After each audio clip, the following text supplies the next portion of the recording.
Good morning. Welcome to Wednesday's Writers Workshop. My name is Allison. I write gritty contemporary fiction and a little inspirational non-fiction as well. Today I want to talk to you about the interrelationship between plot and character. They do need to complement one another. One of your characters in every scene will need to take an action to move your story forward.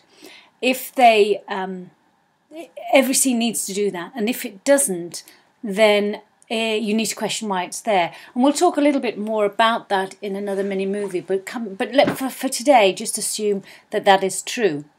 Now, the action that your character takes needs to be something that that character would do. If not, you're going to have a problem. You're going to lose your reader. Your character won't be authentic. You'll have experienced this yourself when you're watching a movie or reading a book. You'll go, oh no, they would never do that. So you really do need to get your character's actions to match who that person is. So what if it doesn't? Well, you have two choices. You can either change the character or you can change the plot. And remember, neither is set in stone. You've decided, you've created that character and you've created that plot. One has to change if they don't marry up, if they don't connect. I'll give you an example. In my book Used, when I open it, Lottie is in her 50s.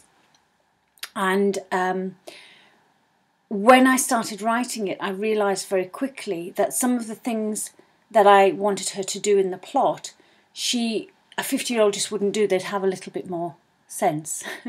Or one would hope so. Not all 50-year-olds would, but in this occasion, for this character, she would. So I needed to wind it back, and I needed to put her under some pressure. So I actually took her back to a time in her life when she got some very difficult news, and that put some pressure on her.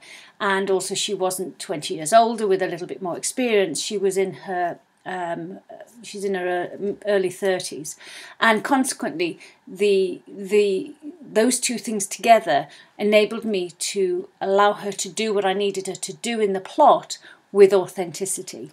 So you either have to change your character or change a little bit about how you approach the plot. So for me, it was a bit of both. I needed to make the character younger than she actually was, and I needed to change the plot. So instead of it opening at a particular time in her life, I needed to reel it back to a different time. So that's basically what I wanted to talk to you about today. Just making sure that your character and your plot complement one another, and not to forget that don't shoehorn your character into an action. If you absolutely have to have that action to take place, if you're really set on that plot, then change your character. If you're really set on the character being that way, then you need to review your plot and see if you can get to the end result in a different way. Okay, so I hope that helped. Plot, character, work on them together, and nothing is set in stone. Thanks for listening. I hope you've found this useful. I look forward to seeing you again. Thanks now. Bye.